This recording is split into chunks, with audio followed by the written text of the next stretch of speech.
नमस्कार, मैं हूं विशाल चौबे और आप देख रहे हैं एनआरबी न्यूज लाइव।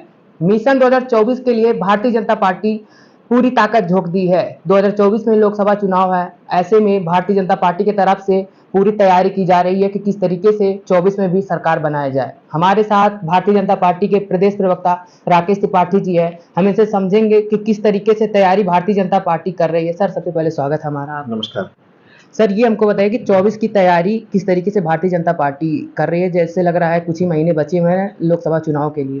कि भारतीय जनता पार्टी ने पिछले 9 वर्षों से ज़्यादा के कार्यकाल में गरीबों के जीवन में गरीब कल्याण की जो योजनाओं के साथ जो क्रांतिकारी परिवर्तन किया है, हम अपनी उपलब्धियों के आधार पर, जनता के लिए किए गए कामों के आधार पर, हम अपनी इस विश्वसनीयता भरोसे के आधार पर चुनाव में जा रहे हैं। और हमें पूरा भरोसा है कि आज सबसे दुनिया का भरोसेमंद जो नाम नेता के तौर पर नरेंद्र मोदी स्थापित हुआ है, उसके सामने कोई विकल्प नहीं है, कहीं कोई चुनौती नहीं है। हम पूरे बहुमत के साथ, पिछले बार के भी बहुमत से ज़्यादा बड़े बहुमत के साथ 2024 का चुनाव जीतने जा रहे हैं।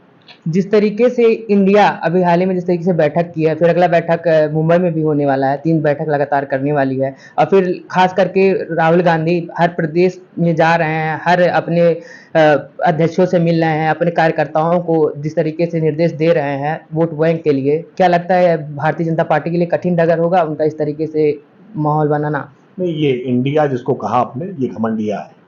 I.N.D.I.A. इतने डॉट्स के साथ, इतने ही आपस में अंतर विरोधों के साथ बना हुआ यह गठबंधन। अरविंद केजरीवाल बिहार में चुनाव लड़ने के लिए कह रहे हैं, पश्चिम बंगाल में वाम दलों के साथ और कांग्रेस के साथ गठबंधन में अभी भी बहुत सारे पेच फंसे हुए हैं। अलग अलग राज्यों में समाजवादी पार्टी, उत्तर प्रदेश में कांग्रेस पार्टी को कोई सम्मानजनक सीटें देने के लिए तैयार नहीं है। इतनी गांठें हैं, ये गठबंधन बन नहीं सकता है। ये गठबंधन अपने बनने से पहले ही केवल फोटो ऑपॉर्चुनिटी के तौर पर लिखा जा रहा है। सच ये है कि इस गठबंधन में अगर दम होता तो अभी उत्तर प्रदेश में घोसी का उपचुनाव हो रहा है। घोसी के उपचुनाव में कहीं गठबंधन दिखाई नहीं पड़ रहा है। बागेश्वर में, उत्तराखंड में चुनाव हो रहा है। इस उपचुनाव में भी कांग्रेस और समाजवादी पार्टी दोनों ने अपने प्रत्याशी उतार रखे हैं। तो गठबंधन कहाँ है? गठबंधन की गांठें खुली हुई है। गठबंधन का कोई ना नेता है, ना कोई नीति है, ना कोई नीयत है। बदनीयती के साथ अगर कोई प्रयास करेंगे तो प्रयास सफल नहीं होगा। देश बड़ी उम्मीद भरी निगाहों के साथ पुनः एक बार इस बात के लिए आशान्वित है कि नरेंद्र मोदी जी को एक बार फिर से प्रधानमंत्री बनाया जाए।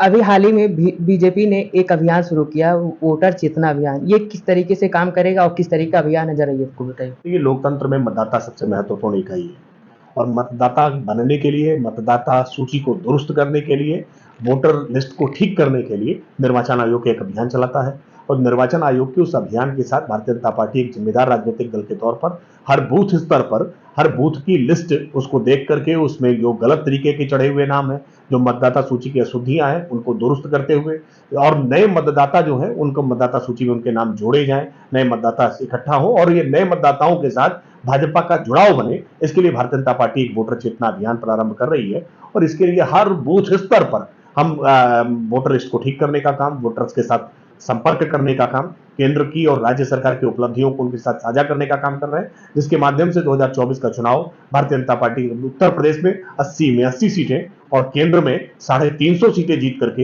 एक लैंडस्लाइड विक्ट्री भाजपा के पक्ष में आए, इसके लिए प्रयास कर रहे हैं। लोकसभा चुनाव से पहले कहीं ना कहीं विधानसभा के चुनाव हैं मध्य प्रदेश और छत्तीसगढ़ जैसे राज्य में, इसको किस तरीके से देखते हैं? मध्य प्रदेश में भारतीय जनता पार्टी की एक तरफा विजय हो रही है, इसमें कहीं किसी प्रकार के कोई दो राय नहीं है। और भारतीय जनता पार्टी छत्तीसगढ़ में भी इस बार विजय पताका लहराने जा रही है, क्योंकि छत्तीसगढ़ में जिस प्रकार से भ्रष्टाचार चरम पर है, जिस प्रकार से मुख्यमंत्री और उनके इर्द गिर्द सीधे सत्ता के शीर्ष स्तर पर भ्रष्टाचार घर कर गया है, ऐसी अवस्था में छत्तीसगढ़ के अब भोले भाले लोग अब भ्रष्टाचारियों को चुनने को तैयार नहीं है। और मध्य प्रदेश में जिस तरह से लाडली बहना से लेकर के लाडली लक्ष्मी तक अलग अलग प्रकार के कार्यक्रमों और योजनाओं के माध्यम से महिलाओं के जीवन में क्रांतिकारी बदलाव आए हैं, गरीबों के जीवन में बदलाव आए हैं, केंद्र सरकार की योजनाओं को जिस तरह से पहुंचाया है, इंदौर आज भारत का सबसे साफ सुथरा शहर बना है, आज मध्य प्रदेश की संस्कृति को विकसित करने का काम किया है शिवराज सिंह चौहान की सरकार ने।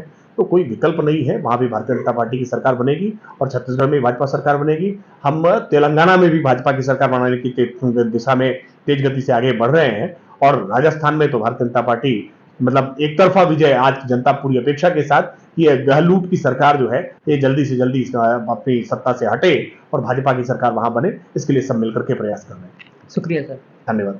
तो ये थे राकेश त्रिपाठी जी, जिन्होंने 24 में लोकसभा चुनाव किस तरीके से लड़ा जाएगा इस पे भी जानकारी दी, और इसके पहले जो विधानसभा जिन राज्यों में होने वाले हैं चुनाव उस पे भी जानकारी दी, और इसके साथ इन्होंने अभियान के बारे में भी बताया। ऐसे ही तमाम खबरें हम आप तक लाते रहेंगे। बने रहिए एनआरबी न्यूज लाइव के लिए। विशाल चौबे, लखनऊ।